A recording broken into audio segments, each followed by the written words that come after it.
오늘 우리가 읽은 본문으로 하나님의 뜻에 맡기는 인생이라는 제목의 말씀 함께 나누겠습니다. 여러분 진퇴양난이라는 사자성어를 많이 들어보셨을 것입니다. 진 앞으로, 또 퇴 뒤로, 양 두 양, 그리고 난 어려울 난입니다.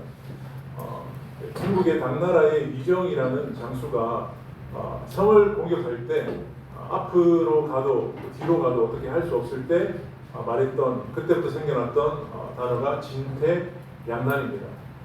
이러지도 또 저러지도 못하는, 어떻게 할 수 없는 그런 어려운 가운데 처했을 때 우리는 진퇴양난이라는 단어를 사용합니다. 성경에도 보면 이런 진퇴양난에 대한 기록들이 있더라고요. 오늘 우리가 또 오후에 공부하게 될 출애굽기에 보니까 이스라엘 백성들이 이제 애굽을 나와서 이제 가려고 할 때 앞에는 홍해, 또 뒤에는 자신들을 따라오는 애굽의 전차가 있었습니다. 이러지도 저러지도, 그러니까 앞으로 나가지도 뒤로 가지도 못하는 그런 상황 속에 놓이게 되었습니다. 그때 이스라엘 백성들은 지도자인 모세를 향해서 이렇게 말했죠. 애굽에 매장지, 무덤이 없어서 우리를 이곳으로 끌어내어서 죽게 하느냐라고 이렇게 막 반발합니다. 자, 그때 하나님의 사람 지도자인 모세는 백성들에게 이렇게 말했습니다. 우리 같이 한번 읽겠습니다. 시작. 모세가 백성에게 이르되 너희는 두려워하지 말고 가만히 서서 여호와께서 오늘 너희를 위하여 행하시는 구원을 보라. 네. 그 모든 것을 어떻게 보면 하나님께 맡기라는 그런 의미죠. 우리가 이러지도 저러지도 못하는 상황 가운데 그냥 하나님께 맡기자, 이렇게 지금 말하고 있는 것입니다. 여러분도 지금까지 살아오시면서 이런 진퇴양난의 순간을 경험해 보셨을 것입니다. 저도 그렇더라고요. 어떤 사람들과의 관계에 있어서 진퇴양난을 겪더라고요. 만약에 이렇게 선택하면 저 사람이 힘들 것 같아요. 그래서 그러면 이렇게 선택해야지 하면 또 다른 사람이 힘들 것 같아요. 그러면 어떻게 해야 되나? 저 사람도 이 사람도 살리기 위해서는 그냥 내가 그냥 어려움을 겪지, 이런 마음, 이런 진퇴양난의 순간에 겪을 때가 참 있더라고요. 공동체 가운데 사람들과의 관계에 있어서 그런 어려움을 겪을 때가 있습니다. 앞과 뒤, 또 좌우 사방이 막혀 있어서 또 이러지도 못하는 저러지도 못하는 상황, 이럴 때 우리가 붙들어야 될 것은 하나님의 뜻이에요. 사방이 막혀 있어도 여러분 하늘은 열려 있습니다. 하늘에 계신 하나님, 또 주님의 뜻을 구하며 간절히 의지할 때 절대로 해결될 것 같지 않았던 문제가 눈 녹듯 해결될 것입니다. 우리가 진퇴양난의 순간 어떤 사람이나 또 어떤 무언가를 의지하는 것이 아니라 하나님의 뜻에 맡기는 인생이 되어서 주님의 도우심을 받는 저와 여러분 될 수 있기를 주님의 이름으로 축복합니다. 지난주 우리는 이 다윗이 왕이었지만 이 압살롬의 반역으로 인해서 다시 도망자가 되었다는 그런 이야기를 나누었습니다. 자, 다윗이 도망자가 되어서 이렇게 피난갈 때 다윗을 돕는 자도 있었지만 또 다윗을 힘들게 하는 자들도 있었습니다. 무엇보다 다윗이 피난길을 가면서 어려웠던 것은 자신의 가까운 사람에게 배신을 당하는 거였어요. 그러니까 가장 가까운 아들인 압살롬이 반역하여서 도망을 가게 되었고, 그리고 자신의 옆에서 책사 역할을 했던 아히도벨이 다윗을 배반하고 압살롬의 편에 서게 되었습니다. 자, 이때 다윗이 얼마나 다급했으면 하나님 앞에 기도합니다. 하나님, 아히도벨의 모략이 어리석게 하여 주시옵소서. 자, 이러자 하나님께서는 다윗의 기도를 들으시고 또 다른 책사인 후세를 보내셔서 아히도벨의 이 모략을 제대로 진행되지 못하도록 막아 주십니다. 아히도벨은 어떤 지략을 펼쳤느냐? 시간을 지체하지 말고 지금 지쳐있는 다윗을 급습하여서 다윗 왕만 죽이면 모든 싸움은 끝납니다. 사실 이것이 정확한 판단이었어요. 그런데 압살롬은 당장 이 아히도벨의 지략을 따르지 않고 그러면 후세의 말도 한번 들어보자고 합니다. 후세는 어떻게 말하느냐? 온 이스라엘의 병력을 모아서 압살롬이 전쟁터에 나가서 이 다윗 군대와 싸워서 무찔러야 됩니다. 라고 이렇게 말합니다. 자, 이 두 가지 상황 속에서 압살롬은 후세의 말을 따릅니다. 자, 이 일이 왜 일어나느냐? 17장 14절에 이렇게 말씀합니다. 압살롬과 온 이스라엘 사람들이 이르되 아렉 사람 후세의 계략은 아히도벨의 계략보다 낫다 하니 이는 여호와께서 압살롬에게 화를 내리려 하사 아히도벨의 좋은 계략을 물리치라고 명령하셨습니다. 여기서 분명히 말하잖아요. 아히도벨의 계략이 더 좋았어요. 그런데 하나님이 뜻을 정하셨어요. 압살롬을 화를 내리기 위해서 아히도벨의 계략이 아니라 후세의 계략을 선택하게 하셨다라고, 그러니까 하나님이 이렇게 하셨다라고 분명히 말씀하고 있습니다. 그러니까 하나님의 뜻이 분명히 드러나고 있습니다. 하나님의 뜻은 뭐냐? 다윗은 보호하시고 압살롬은 화를 내리려고 하는 것이 하나님의 뜻이라는 거예요. 자, 이런 상황에서 이제 오늘 본문에서 이제 다윗의 군대와 압살롬의 군대가 서로 싸우게 됩니다. 여러분, 오늘 전쟁은 한마디로 슬픈 전쟁이에요. 그러니까 참으로 난감한 전쟁이에요.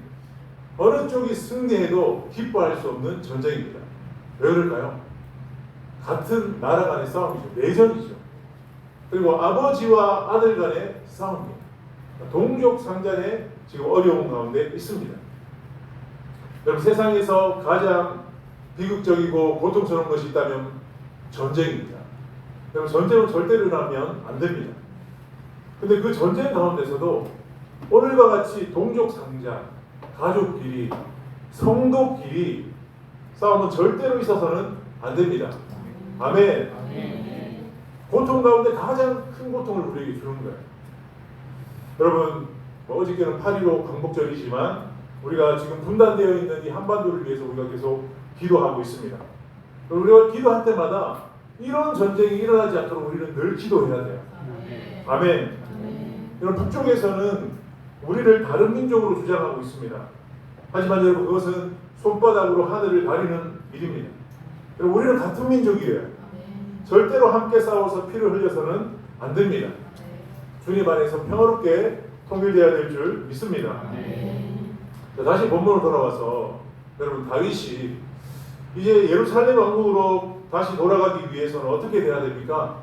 압살롬의 군대와 싸워서 승리해야 되고 압살롬이 죽어야 됩니다. 압살롬은 반역을 저지른 자이기 때문에 마땅히 죽어야 합니다. 왕의 입장, 또 정치적으로는 이 압살롬을 죽여야 합니다. 하지만 다윗은 압살롬의 아버지이고 또 하나님을 섬기는 자예요. 이러지도 저러지도 못하는 이 진퇴양난의 순간이 지금 놓여 있는 것입니다. 자, 이런 상황에서 어떻게 해야 될까? 오늘 다윗은 왕이 아니라, 그러니까 정치적인 선택이 아니라 아버지, 그러니까 하나님 아버지의 마음으로 선택하고 있습니다. 5절에 보면 왕이 요압과 아비새와 이때에게 명령하여 이르되 나를 위하여 젊은 압살롬을 너그러이 대우하라. 너그러이 대우하라. 자, 여기서 너그럽게 대우하라 하는 것은 쉽게 말하면 죽이지 말라라고 말하고 있습니다. 여러분, 다윗이 다시 왕궁으로 돌아가기 위해서 가장 우선되는 것은 뭐라고요? 반역자가 죽는 거죠. 그런데 다윗은 반역자인 압살롬을 죽이지 말라고 해요. 참 이해가 되지 않는 명령입니다. 그럼 우리가 역사책이나 아니면 권력과 관련된 드라마나 영화를 보면 이 가족, 아버지와 아들이라도 권력 앞에서는 어떻습니까? 잔인하죠. 그러니까 아무리 자기의 아들이라도 자기의 자리를 넘보고 위협하면 즉각 처형하는 것이 세상의 원리예요. 그래서 권력은 사람을 잔인하게 만듭니다. 그런데 오늘 다윗은 반역자인 압살롬을 함부로 죽이지 말라고 합니다. 자신이 왕으로 복귀하기 위해 살기 위해서는 아들을 죽여야 되는데 죽이지 말라고 해요. 다윗의 입장에서 진퇴양난, 이러지도 저러지도 못하는 상황에서 자신의 생각, 어떤 세상의 원리가 아니라 하나님의 뜻을 따르고 있는 거예요. 그리고 하나님의 뜻은 무엇입니까? 내가 판단하고 내가 정리하는 것이 아니라 말씀대로 되기를 기다리는 거예요. 그게 하나님의 뜻입니다. 또 원수도 사랑하라는 말씀에 순종하는 것이 하나님의 뜻입니다. 다윗은 하나님의 뜻을 선택합니다. 그렇다면 여러분, 이렇게 하나님의 뜻에 인생을 맡기는 자는 하나님께서 어떻게 삶을 인도하실까요? 또 어떻게 문제를 해결해 주실까? 오늘 본문을 중심으로 몇 가지를 살펴보겠습니다. 자, 하나님의 뜻에 맡기는 인생을 살아가면 첫째로 은혜로 보호하십니다. 은혜로 보호하십니다. 오늘 1절과 4절을 보면 이 다윗이 전쟁을 위해서 병사들을 배치하는 내용을 다루고 있습니다. 크게 세 부대로 나눕니다. 3분의 1은 요압에게, 또 3분의 1은 아비새에게, 또 3분의 1은 가드 사람 이때에게 맡깁니다. 그러면서 자신도 함께 나가서 싸우겠다고 말하고 있습니다. 여러분, 지금 다윗은요 젊은 나이가 아니에요. 고령입니다. 그런데 왜 전쟁에 나가려고 하느냐? 지금까지 이런 어려움이 생긴 일이 자기가 예전에 전쟁에 나가지 않았기 때문에 이런 일이 생겼다고 생각하고 있는 거예요. 그래서 이번만은 자기가 꼭 나가서 싸우려고 하고 있는 것입니다. 자, 그런데 어떻게 반응하고 있냐? 3절에 보면 한번 우리 같이 한번 읽어볼까요? 시작. 백성들이 이르되 왕은 나가지 마소서, 우리가 도망할지라도 그들은 우리에게 마음을 쓰지 아니할 터이요, 우리가 절반이나 죽을지라도 우리에게 마음을 쓰지 아니할 터이라. 왕은 우리 만명보다 중하시오니 왕은 성읍에 계시다가 우리를 도우시니 좋으니이다 하니라. 아멘. 그리고 왕으로서 해야 될 중요한 일은 전쟁에 나가서 승리로 이끄는 거죠. 그런데 백성들은 오늘 다윗이 전쟁에 나가지 말라고 말하고 있습니다. 아마도 백성들은 다윗을 향한 충성심, 그리고 다윗을 사랑하는 마음에서 이렇게 말했던 것 같아요. 그럼 하나님께서는 이렇게 백성들의 마음을 움직여서 하나님의 사람인 다윗을 보호하고 계십니다. 그리고 이렇게 백성들이 이 전쟁에 나오지 말라라고 말하는 이유는 다윗이 나가면 아마 이 전쟁은 더 어려워질 거라고 생각했던 것 같아요. 왜냐하면 이 전쟁은요 다른 전쟁과 달리 최고 지도자만 죽으면 끝나는 전쟁이거든요. 그래서 나가지 말라라고 지금 부탁하고 있는 것입니다. 조금 전에 말씀드렸지만 오늘 본문에 나오는 이 다윗은 왕으로의 모습보다는 아버지의 모습으로 드러나고 있습니다. 5절에서 지휘관들과 병사들에게 전달한 것과 같이 자신을 반역하고 죽이려고 하는 압살롬을 너그럽게 대하라고 말하고 있습니다. 여러분, 저는 이것이 하나님 아버지의 마음이라고 생각합니다. 오늘 5절에 나오는 이 젊은 압살롬이라는 뜻은 원어적인 의미로 철이 없다라는 뜻이에요. 철이 없다. 그러니까 지금까지 압살롬이 반역한 모든 행동이 철이 없어서 이렇게 행동했다라고 받아주고 있는 것입니다. 다윗은 압살롬이 반역을 해서 예루살렘으로 쳐들어올 때도 그냥 성을 내주었습니다. 자신이 도망자가 된 모든 것도 하나님의 징계하신 주권으로 받아들이고 있습니다. 그러니까 하나님의 뜻에 자신의 인생을 맡겼기 때문에 자신의 왕권을 노리고 반역한 아들이라도 그냥 철이 없어서 저렇게 하는 것이라고 너그럽게 대하고 있는 거예요. 여러분, 이런 믿음을 가지고 살아가는 자의 삶을 하나님은 책임지시고 보호하시는 줄 믿습니다. 그럼 하나님은 우리의 영적인 부모이십니다. 아버지이십니다. 그래서 우리를 너그럽게 바라보고 계십니다. 저와 여러분의 삶을 돌아볼 때 얼마나 사실 철이 없이 행동할 때가 많습니다. 저도 그렇더라고요. 나의 욕심과 또 나의 유익을 위해서 살아갈 때가 한두 번이 아닙니다. 하지만 하나님은 이런 우리를 향해 당장 진노하시거나 징계하지 않으시고 너그럽게 바라보십니다. 그리고 돌이킬 수 있는 기회를 주십니다. 여러분, 너그럽게 바라보시는 하나님께 모든 것을 맡기는 저와 여러분 될 수 있기를 주님의 이름으로 축복합니다. 자, 이렇게 하나님의 뜻에 맡겨야 되는데 하나님의 뜻에 맡기지 않을 때 하나님은 두 번째로 질서를 따라 심판하신다는 거예요. 오늘 다윗의 군대와 압살롬의 군대가 싸우게 되었습니다. 전쟁의 결과가 어떻게 되었습니까? 7절에 보면 거기서 이스라엘 백성이 다윗의 부하들에게 패하며 그날 그곳에서 전사한 자가 많아 2만 명에 이르렀고, 사실 이날 군사의 규모는 압살롬의 군대가 다윗 군대보다 훨씬 많았고 유리했습니다. 그런데 전쟁의 결과 압살롬의 군대가 패했어요. 8절에 보면 그 땅에서 사면으로 퍼져 싸웠으므로 그날의 수풀에서 죽은 자가 칼에 죽은 자보다 많았더라. 자, 이날 전투는 에브라임 수풀에서 했는데 에브라임 수풀은요 지형이 웅덩이와 구멍이 많은 위험한 지형이 많았어요. 그래서 도망치던 압살롬의 군대가 패하게 된 직접적인 원인이 되었다는 거예요. 이 구절을 보면 이와 비슷한 구절이 생각납니다. 여호수아 10장 11절 우리 같이 한번 읽어볼까요? 시작. 여호와께서 하늘에서 큰 우박덩이를 아세마에 이르기까지 내리시매 그들이 죽었으니 이스라엘 자손의 칼에 죽은 자보다 우박에 죽은 자가 더 많았더라. 아멘. 칼에 죽은 자보다 우박에 죽은 자가 많았던 것처럼 칼에 죽은 자보다 숯불 때문에 죽은 자가 더 많았다. 그러니까 여호수아가 가나안 사람들을 대상으로 싸울 때 하나님의 개입하심으로 이스라엘이 승리하도록 이끄셨어요. 이와 같이 이번 전투에도 하나님께서 개입하심으로 다윗 군사들이 승리하도록 도우셨다는 것을 보여주고 있습니다. 반면 압살롬을 패하게 하셨다는 거죠. 자, 압살롬은 어떻게 되었느냐? 9절에 보니까 압살롬이 다윗의 부하들과 마주치니라. 압살롬이 노새를 탔는데 그 노새가 큰 상수리나무 번성한 가지 아래로 지날 때 압살롬의 머리가 그 상수리나무에 걸림에 그가 공중과 그 땅 사이에 달리고 그가 탔던 노새는 그 아래로 빠져나간지라. 그러니까 자신이 이끄는 군사들은 패해서 도망가고 압살롬 또한 패배한 가운데 그가 노새를 타고 상수리나무 아래로 지나갈 때 그의 머리카락이 나뭇가지에 걸리게 되었어요. 여러분 아시겠지만 압살롬에게 있어서 이 머리카락은 어떤 의미입니까? 장점이죠. 그리고 자랑거리입니다. 사무엘하 14장 25절 26절 우리 같이 한번 읽어볼까요? 시작. 온 이스라엘 가운데 압살롬같이 아름다움으로 크게 칭찬받는 자가 없었으니 그는 발바닥부터 정수리까지 흠이 없습니다.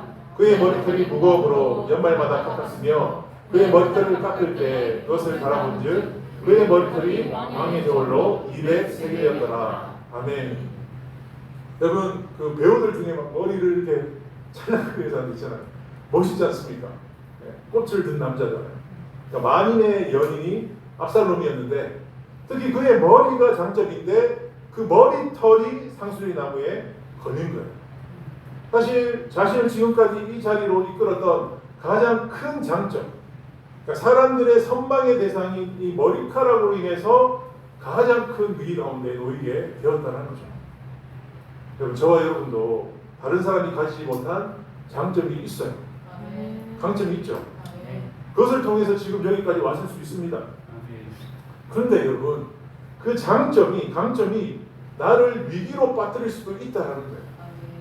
그러니까 하나님 없는 나만의 장점이 될 때 그것은 안전장치가 아니라 위험한 도구가 될 수 있는 거예요. 오늘 10절에 보니까 한 사람이 보고 요압에게 알려 이르되 내가 보니 압살롬이 상수리 나무에 달렸더이다 하니 지금 압살롬은 긴 머리카락이 나뭇가지에 걸려서 이러지도 저러지도 못하는 진퇴양난의 위기 가운데 있는 거예요. 오늘 10절에 기록된 이 나무에 달렸다는 동사는 신명기 21장 23절에 이런 말씀이 있습니다. 우리 같이 한번 읽어볼까요? 시작. 나무에 달린 자는 하나님께 저주를 받았음이니라. 아멘. 여기서 달렸다는 말과 똑같은 동사예요. 무슨 말씀입니까?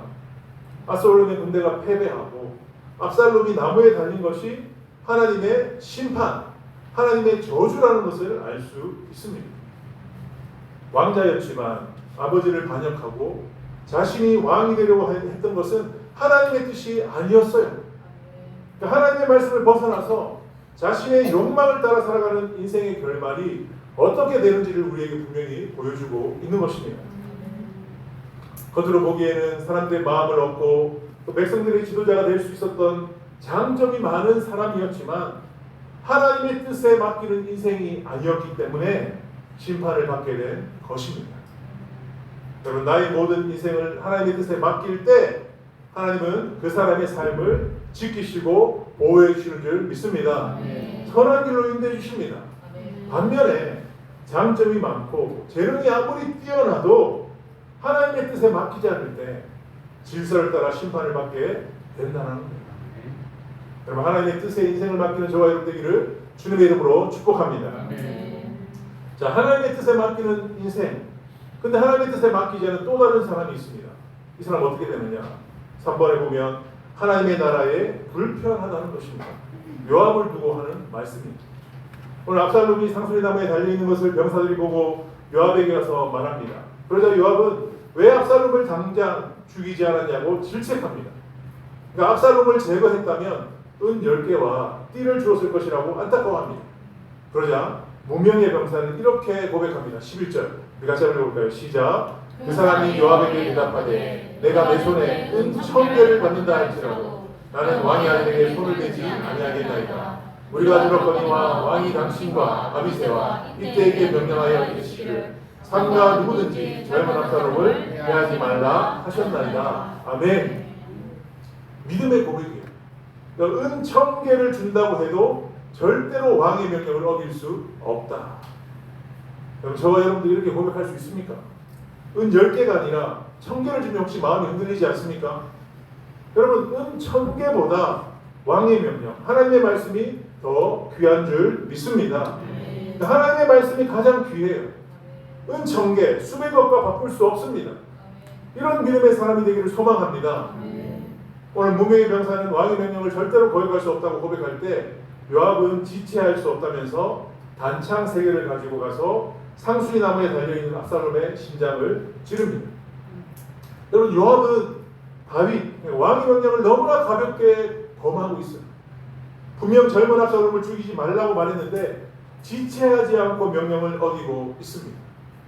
요압의 이런 모습은 이번이 처음이 아니에요. 예전에도 그랬습니다. 다윗의 군사령관이지만 왕의 명령을 가볍게 여기는 사실 다윗에게 불편한 존재가 바로 요압이에요. 요압은 왜 이렇게 행동합니까? 그에게는 힘이 있어요. 그리고 정치적인 판단력이 빠릅니다. 자신의 이익을 위해서 모든 것을 판단하고 결정합니다. 그러니까 왕의 말씀보다 자신의 생각이 우선이에요. 이런 사람에게는 하나님의 뜻이 없습니다. 오직 자기 힘과 권력, 판단력을 믿고 살아가는 것, 자기 자신이 우상인 거예요. 이런 사람은 하나님 나라의 불편한 존재입니다. 요압은 다윗이 왕이 되는 일, 또 수많은 전쟁에서 승리하는 데 많은 도움을 주었습니다. 하지만 평생 다윗에게 이런 불편한 존재가 되었어요. 오늘 본문에서 다윗과 압살롬과 요압의 모습들을 살폈습니다. 저와 여러분은 어떤 인생을 살아가고 있습니까? 하나님의 뜻에 인생을 맡기고 계십니까? 아니면 내 생각과 내 재능만 믿고 살아가고 계십니까? 우리가 살다 보면 이런 진퇴양난, 이러지도 저러지도 못하는 사람들을 만날 때가 있습니다. 이때 우리가 선택해야 하는 것은 다른 것이 아니라 오직 하나님의 뜻입니다. 그러니까 하나님이 주시는 마음으로 선택하고 나아가면 돼요. 다른 거 생각할 필요가 없습니다. 그러면 하나님의 보호하심을 받게 될 것이고 쉽게 해결할 수 없는, 도저히 해결할 수 없는 문제들이 자연스럽게 풀리게 될 줄 믿습니다. 그래서 여러분, 저와 여러분이 하나님의 뜻에 맡기는 인생, 또 하나님의 뜻에 맡기는 공동체가 되어서 내가 아니라 주님이 모든 것을 해결해 주시는 그런 경험을 하는 우리 교회가 될 수 있기를 주님의 이름으로 축복합니다. 우리 세 성경 구절을 읽고 하나님께 맡기는 마음으로 읽고 고백하고 마치겠습니다. 시편 37절 5절 시작. 내 길을 여호와께 맡기라. 그를 의지하면 그가 이루시고. 아멘. 시편 55편 22절 시작. 내 짐을 여호와께 맡기라. 그가 너를 붙드시고 의인의 요동함을 영원히 허락하지 아니하시도다. 아멘. 잠언 16장 3절 시작. 너의 행사를 여호와께 맡기라. 그리하면 내가 경영한 것이 이루어지리라. 아멘. 여러분, 진퇴양난의 순간 다른 것 의지하지 마시고 하나님의 뜻만 붙드십시다. 하나님께서 분명히 우리를 보호하시고 저와 여러분의 모든 문제를 해결해 주실 줄 믿습니다. 다시 한번 이 시간 기도할 때 하나님, 정말 하나님의 마음을 가지고 있는 다윗과 같은 삶을 살기를 원합니다.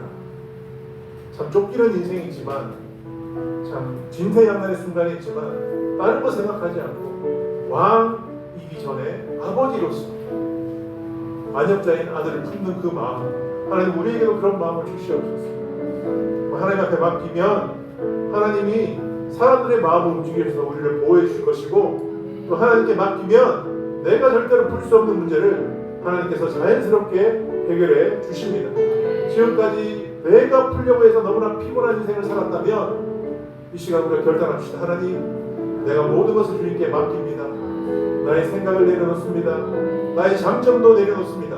나의 모든 의지를 내려놓습니다. 하나님, 선한 길로 인도해 주시옵소서. 하나님, 내가 가지고 있는 모든 문제 해결해 주시옵소서. 주여 한번 지금 함께 기도하겠습니다. 주여.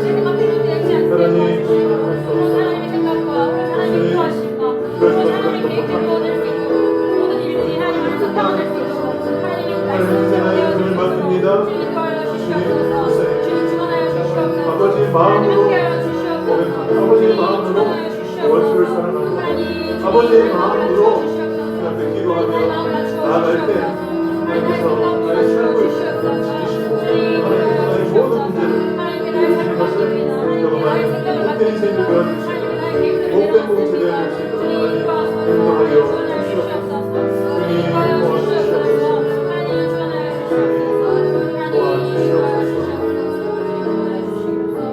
아까 전에 우리 출애굽기 말씀을 우리 찬양으로 고백하며 나가겠습니다. 하나님은 우리의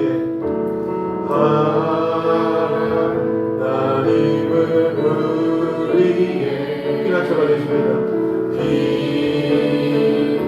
피난처가 되시며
하나님, 우리의 모든 삶을 주님께 맡겨드립니다. 나는 할 수 없지만 주님은 모든 문제를 해결해 주시며 우리의 삶을 지켜주실 것을 확신합니다. 주님의 선하심을 경험하는 우리 공동체가 되기를 간절히 소망합니다. 하나님의 하나님 되심을 고백하며 예물을 올려드립니다. 주님을 사랑하여 예물 드린 손길들을 기억하시고 주님이 주시는 것으로 공급받는 인생이 되게 하여 주시옵소서. 주 예수 그리스도의 은혜와 하나님의 사랑과 성령이 함께 하시며 교통하심이 오늘 말씀을 듣고 기억하며 하나님 뜻의 모든 것을 맡겨드리기로 결단하는 우리 축복계 성도들 머리와 가정과 삶의 모든 터전 위에 이제부터 영원히 함께 하시기를 간절히 축원하옵나이다. 아멘.